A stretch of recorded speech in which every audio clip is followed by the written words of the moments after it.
Welcome back to Sports Vision. Joining me right now, it is indeed a pleasure. The man, the myth, the legend, one of the greatest football players to have ever come from the Chattahoochee Valley area, Mr. Otis Sistrunk. Welcome to Sports Vision. Well, DJ, it's a pleasure to be back here one more time and moving back to Columbus. I'm looking forward to doing this today. I'm excited, man, because I've been chasing you down since the Super Bowl, the last Super Bowl, and I know you've been busy making transition, coming back to the area, man, and I know you just happy. You got to be happy to come back home. Well, it's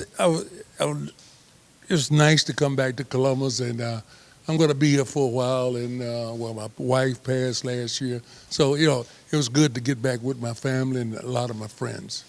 Otis, and I got to call you the man from Mars. Let's start over, because there's some folks out there, that young generation, that young culture that I was telling you about that probably know the name, have probably seen some of the old movies and some of the old clips, maybe even from the Raiders and to even in your wrestling days. But let's go back and just talk about how this thing got started in Columbus, Georgia. What, the wrestling or the football? The football. The football, it was, playing at Marshall Jr.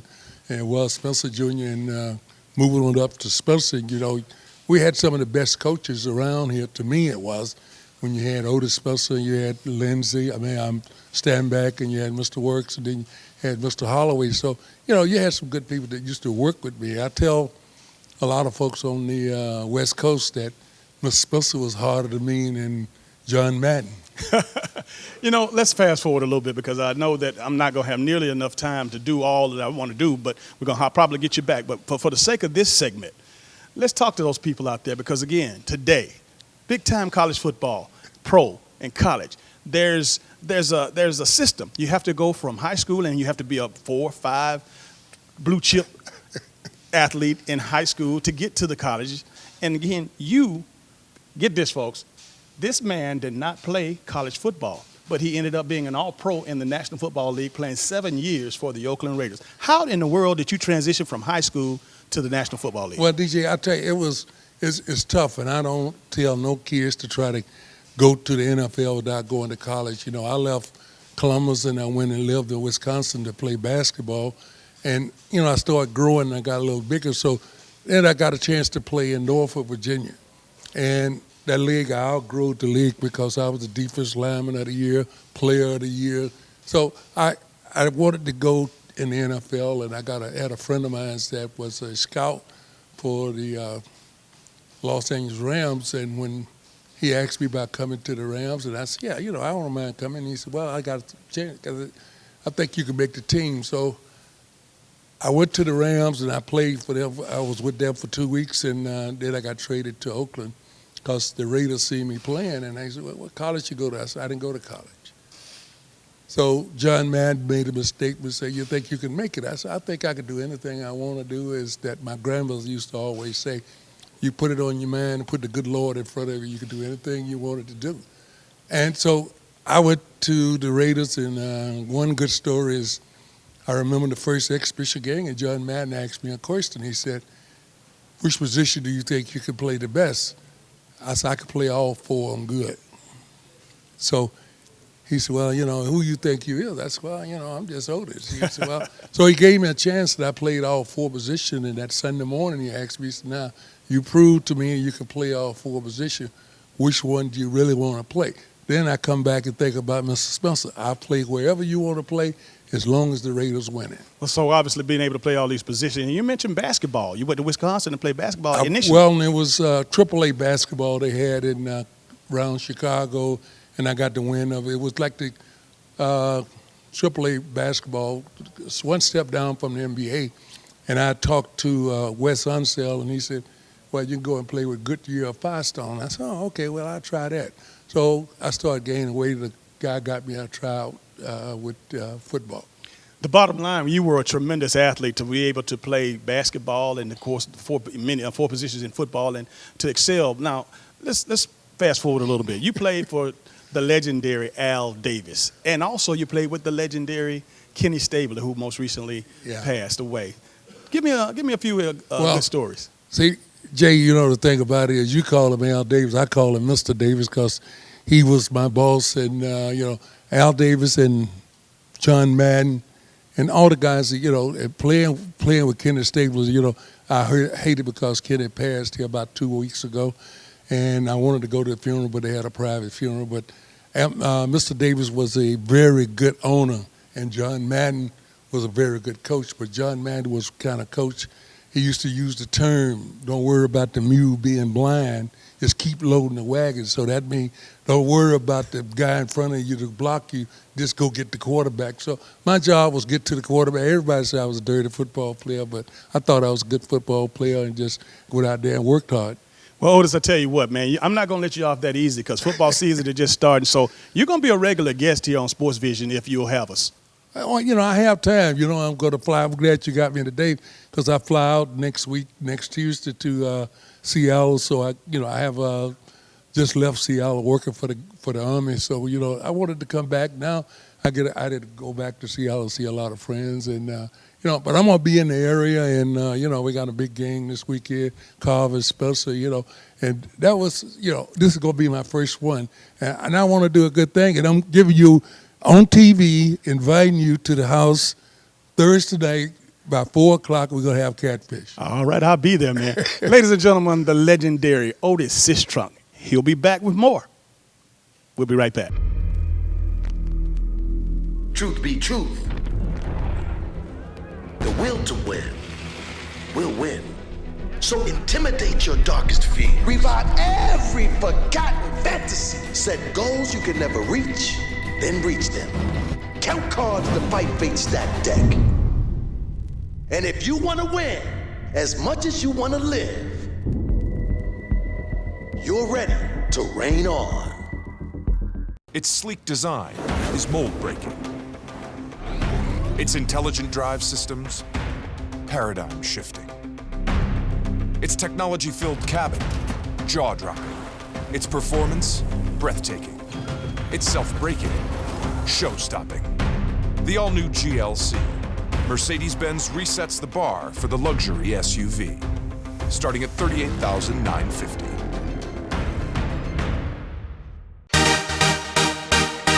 Sports Vision. I'm joined by Mr. College Football himself, Mr. Tony Barnhart. Welcome to the show. Yes, sir. How are you? I'm fine. It was good to have our little annual meeting and get together. Let's go right at it. Talk to me a little bit about the SEC storylines this year, you think? Well, I think a lot of people want to know is a team like Tennessee with all those young players and all those young recruits, are they ready for prime time? Are they ready to break through?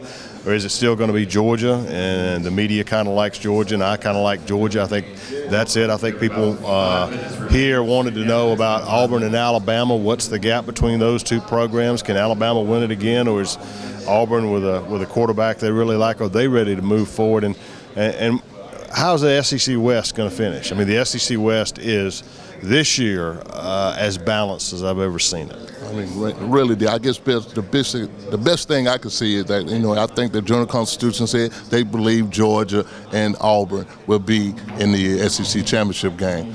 Talk to me a little bit about the Auburn piece and Gus. I thought Gus had a spirit on him like he could play tomorrow, and he just couldn't wait to get on the field because he has a good team. Well, he looked very comfortable when he was talking to us. He really did. And with that offense, I can totally understand that. I mean, not only Jeremy Johnson, but a wide receiver in Duke Williams, who's as good as anybody in the country, deep stable of running backs, veteran offensive line.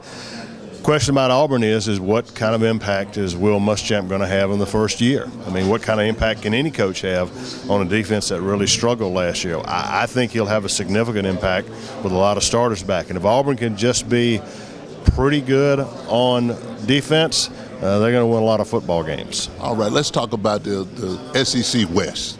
I mean, you got great teams from top to bottom. Who do you think is going to be the surprise team and the team that you don't want to you don't want to eliminate them from the start? The team that you don't want to play is Arkansas. An offensive line that weighs on average about 320 pounds, 2,000-yard running backs, a quarterback in Brandon Allen who's getting a little bit better each day. And they finished on a high note the way that they played. They are a tough out because nobody plays quite like they do. And even if you beat them, you're kind of beat up when the game's over. So I'm anxious to see what Arkansas is going to do. All right, well, let's move to the SEC East. You talk about the Georgia being there. You talk about the Tennessee piece. I'm kind of scared of that Tennessee piece. To see if these guys can play up to the ability that they're supposed to, I think Tennessee, you got to watch them. Well, you do. I mean, the 2 top 5 recruiting classes in the last 2 years, they've picked up a couple of really nice pieces on offense. A kid in Alvin Kamara, who's from Georgia, who started at Alabama, is now at Tennessee. They'll add a dimension to him they haven't had in terms of speed. A proven quarterback in Joshua Dobbs, another Georgia kid who is playing really well, and a defense who had trouble stopping the run last year, but I think is going to be better. You know, Georgia goes to Tennessee. 2 years ago up there, Tennessee probably should have beaten Georgia. So I think it's going to be, if Georgia stumbles, the door is going to open, and Tennessee could walk through it a year early. Okay, all right. Prediction time. Who you got coming out the West and who you got coming out the East and playing in Atlanta for the SEC championship? Well, I got Alabama coming out of the West. I know that I just think the way that they've recruited, they got a lot of issues. They got to figure out a quarterback. They got to rebuild the offensive line, but I like them. Over in the East, I just think Georgia, on paper, is clearly the best team. Veteran offensive line, deep stable of running backs. I mean, Georgia will find a quarterback. I'm not concerned about that. The thing that concerns me most is, can Malcolm Mitchell stay healthy at wide receiver? If he can stay healthy, he gives them the big play guy that they really need on that side. And I think the defense, second year under Jeremy Pruitt, I think people are going to be very pleased with that defense. And closing this interview out, right now, I know it's early. Yeah. Who's your Final Four?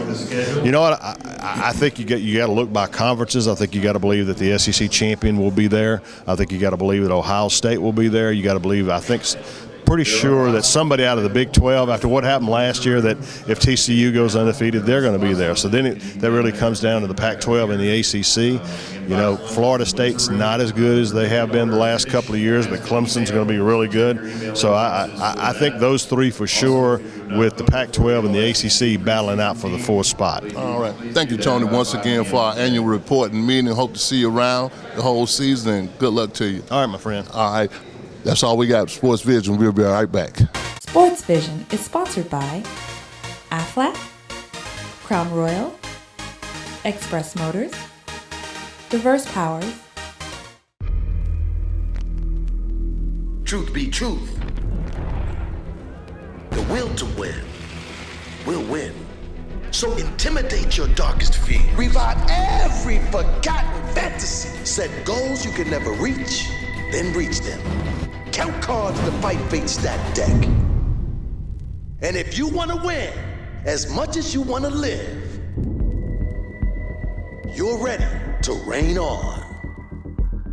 A smile is the most admirable thing you can wear. And for anyone age 1 to 101, Cook Dental Care has a smile for you. Dr. Kathy L. Cook offers a wide range of individualized, innovative services, from basic preventative dentistry to specialized care. We provide comprehensive dental care for the entire family, including pediatric. Insurance, financing, walk-ins, and new patients are always welcome. So for your family's dental care, visit Cook Dental Care. Welcome back to Sports Visions. Joining us right now is a very, very special person. And now I know over the years, Dale and I had talked about all the great athletes that have come from the Chattahoochee Valley area. But I want to brag about a little bit about this young man right here. Tommy Robinson, of course, Tommy Keyman Robinson, out of Central High, the pride and joy of Phoenix City. This guy, not only did he play college football, but this guy is coaching college football, and he's coached in the NFL. Welcome home, Coach Robinson. Oh, it's always great to come back home, and I want to make it real clear that this is home for me. I had an opportunity to travel throughout my coaching career. I had an opportunity to travel a lot, but Phoenix City has always been home for me, and I'll always represent Phoenix City as home. Coach, let me break the ice right now. For you folks who don't know him out there, listen to this.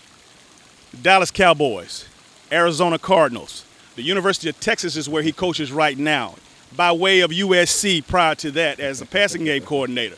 He's coached at Oklahoma State. I mean, do I need to go on? 30 years in the business, folks. Tommy Robinson from right here at Central High School under Wayne Trawick is one of the bright coaches in college football right now. And, man, guess what? You know what? I'm so proud to be able to share this information because you've been flying under the radar, man, for the most part.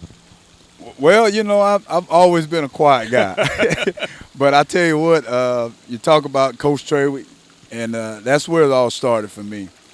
You know, I've had an opportunity to coach at a lot of great places, the places that you named, some you didn't, University of Miami Yes. and, you know, some other places, Georgia Tech. Uh-huh. I never beat Georgia when I was there. So, but Coach Trey and Coach Bobby Wright are two of the guys that really mold me and actually started me on my career.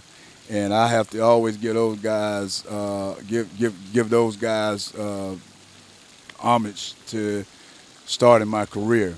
I tell you what, one of the most memorable things about my high school career is the night we played you guys over at Carver when Over at Memorial Stadium. Memorial Stadium, 1979. Yes, yes. I was a sophomore, and that was one of the biggest games one of the biggest high school games I was a part of. I tell you what, Jeremiah Castile, a good friend of ours, and Oh, Junior yeah. Berkeley, I remember those guys having a field day. But, you know, more importantly, you were a good player, and you also, you know, you went on and you ran the gamut. But what you're doing right now for our young people out there watching, because, you know, it's big. We often come on here and talk about the guys that make it to Division I and make it to the pros. But Right. as a coach, that's another career that I want these young people to realize that, you know, they can be a part of the game and they can earn a handsome salary and love the game and by being close as a coach. Yes. I tell you what happened with me. I had a very, very strong passion for football. And when I was done playing, my passion for the game, I wanted to be around it. I wanted to stay in it. And Chan Gailey, he was my college coach. He talked to me after I got done playing and said, you should coach. I think you'll make a good coach. When I was in school, in high school and college, that wasn't something that I thought I would do. But when I got done, I knew I wanted to be around it, so I got started. And I started out on the high school level. I kind of ran the gamut, if you will. I started out on the high school level and went on from Central High School to become a restricted earnings coach at Troy. And it just went from there. I went from there from a restricted earnings coach at Troy to being a graduate assistant at the University of Arkansas and going on. I even went out to Utah State. My first full-time job was in Utah. Wow. So I looked around and saw all those mountains and snow and everywhere, and I said, golly, what am I doing out here? A little guy from Phoenix City, Alabama, all the way out here in Utah. I tell you what, Coach, no, we don't have. You know, I really want to get you back, but I'm so happy that I have you now. But Yeah. what I want you to do, I want you to look out there into that camera because, like I said, from the coaches in this area to the players to the parents, I want you to give them words of inspiration, something that really pushed you because, again, you coached at every level. You know, again, the Dallas Cowboys in the National Football League. You coached at the University of Texas now, one of the prized jobs in college football. Talk to me a little bit about what kind of passion, what kind of drive, what motivated you? Well, the thing that motivated me, like I said earlier, was my love for the game and also my love for trying to help others, especially young guys, young men, to achieve their dreams. You know, I think I had like I said, my passion for helping these young men to become grown men, and coaching gave me that outlet and gave me that avenue. Now, I love the game of football, and I've had a chance to work with a lot of fine guys. I can name drop and tell you I worked Yes. with Deion Sanders, Michael Irvin, Right. Emmitt Smith. I coached Emmitt Smith, Wow. LaDainian Tomlinson, Larry Fitzgerald. You know, it just goes on and on and on. But everywhere I've gone, I've always given every kid, every team, and everything my all.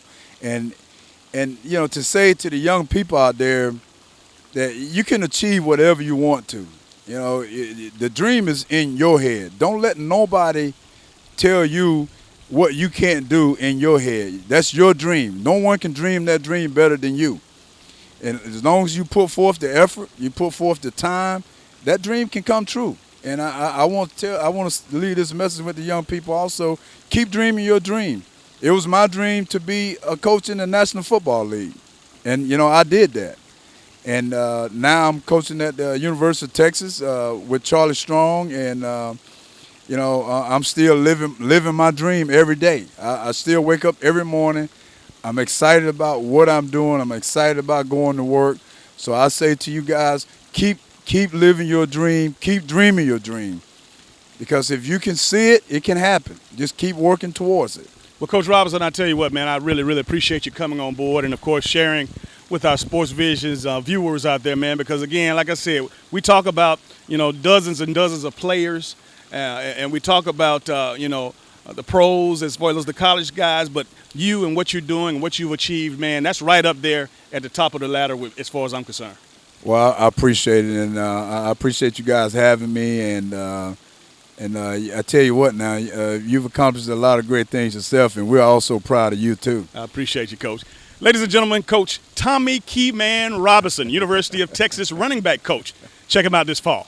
We'll be right back after this. Want an opportunity to win a new Mercedes and help the Greater Columbus American Heart Association? Just purchase a ticket in the 2016 Mercedes-Benz raffle for a chance to win a C-Class, a GLA, a CLA, or the all-new Mercedes GLC. The raffle will take place January 23rd at 2 p.m. at Mercedes-Benz of Columbus, 7470 Veterans Parkway. 2 cars will be given away. That's right, 2 Mercedes. Tickets can be purchased at Mercedes-Benz of Columbus or by calling 706-256-6100.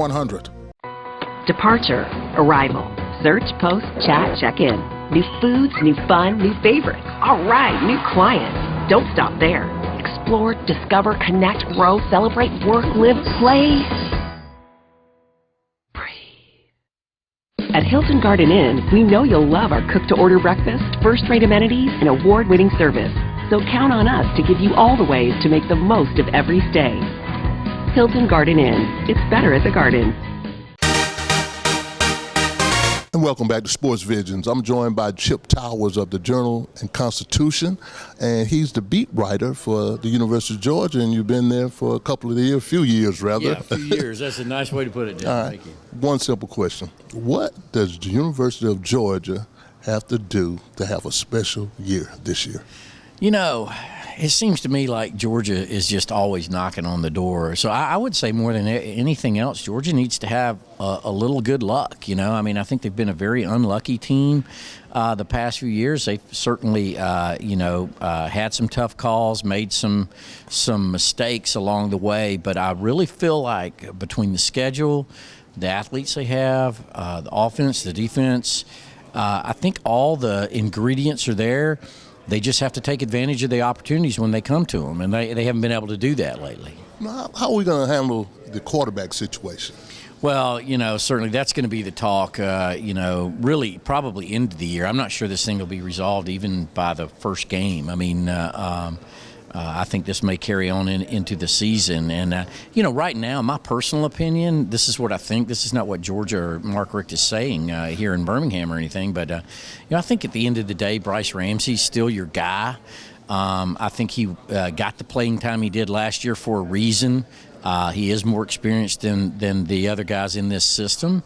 And but I think there's a lot of real qualities that Fatone Baltas, I think he's making it tough on him. And Grayson Lambert, don't count him out. This guy, he's a huge human being. He's a true blue 6'5", 240 pounds, and he's, as Mark Richt pointed out today, he's been knocked on his butt a couple of times and gotten up and brushed off. And there's a lot to be said of that because you don't know how guys are going to react to that the first time. So you wouldn't rule out a 2-quarterback system. Do you think that's? I think this is as close as I've seen Coach Richt be since David Green and DJ Shockley did what they did in the early 2000s, and it's just because I don't see any guy being head and shoulders above the others. Now, in the case of DJ and David, you just had 2 of them that were so good you had to make sure they both got on the field. In this case, I don't think anybody has distanced themselves to the point where you can say, yeah, that's our guy. Now, they'll look for that, and they'll hope to see that in the preseason, but based on where I'm sitting right now, I don't see that happening. All right, on the offensive side of the ball, since we're talking about quarterbacks, talk to me about some of the explosiveness that Georgia does have on offense. Well, it all starts in the backfield. I think Georgia has a chance to be that's the good thing about the quarterback situation. I don't care who it is. You're not going to be asking anybody to throw the ball 40 or 50 times a game. You shouldn't be in that situation at all. And it's not just Nick Chubb. It's Sony Michel. You know, it's Keith Marshall being back. I mean, Brendan Douglas and A.J. Turman both had great springs. They got most of the carries. So you're going to have to take advantage of those guys. But it's not just that. 4 or 5 starters back on the offensive line. Moving Cablano to center and Isaiah Wynn to guard they're solid there. Their tight ends are good. I think wide receiver play is kind of the biggest question mark. I mean, I love Malcolm Mitchell. What's not to love about Malcolm Mitchell? Right. But he's had a hard time staying on the field during his career. And when you're counting on a guy, you know, to be there all year round, that's a big deal. And there's not a lot of depth after that. But otherwise, I see this being just as explosive as Georgia's offense has been the past few years. You know, we talk about defense, and you know, Jeremy Pruitt, he's the defensive coordinator, and I think they tried to play into, you know, buy into his whole system. What do you look forward to seeing about their defense this year? Well, I'll tell you this. I'm amazed what Jeremy Pruitt was able to do last year with that defense, because, I mean, I know just from talking to him, you know, personally after he got there and kind of early in the season, you know, kind of off the record stuff, I mean, he was concerned about the personnel that they had. And what he was able to do with that personnel was pretty impressive. When you look at the strides that Georgia made as a defense last year. Now he's got a lot more parts. Now that secondary is still a little bit of question, and they may be a year away from having the type of defensive line they need. And as long as I've covered this league, I mean, it really starts with those guys up front. But there is a lot of talent. They're going to be able to put pressure on the passer, which is going to help you on the back end. And I don't see them certainly falling back much from where they were last year. And last year they were among the best teams in the SEC. All right. Let me get your picks. Who's going to play in the SEC championship? Well, I do think, you know, it was interesting to see the picks overall. We don't participate in that. Our AJC policies don't but I do believe that Georgia is the best team in the East when it comes down to it. I'm not buying completely in. I think Tennessee's a year away. Missouri, I expect them to be in the hunt because they have been every year they've been in the league. And that other side, man, the West is crazy. I mean, for one year at least, Alabama seems to have come back to the pack. I think that's why you saw Auburn pick to win this thing. But I'm not the Auburn guy. I know that's. I know where you guys. I know where you guys are. Right. But I saw too many flaws in Auburn last year to see that completely smoothed away in a year's time by the additions of subtractions. I just don't see that happening. So, you know, I like Bama on that side and maybe A&M. Okay. Now, last question. I know it's early. Give me your Final Four. The Final Four for the college football? Oh, wow. You know, geez, I hadn't even looked much beyond the end of my nose here other than that. But let's have some fun with it. Let's throw Georgia in there, right? Okay. We'll play a little. I got you. We'll play some favorites. So we'll throw Georgia in there from the SEC. We'll throw Ohio State in there because why not? I mean, heck, Urban Meyer's still there, right? And shoot, I don't know, a couple from out west maybe. Who's good out there? Do you know who's good out there right now? Let's throw TCU in there. That'd be great. And that's right. Thanks again, Chip Towers, Atlanta Journal-Constitution, beat writer for Georgia. Hey, we'll be right back. This is Sports Vision. Shake a hand, shake a hand. Wish your brother Merry Christmas. Matthew 6:33, seek ye first the kingdom of God and his righteousness, and all these things will be added unto you.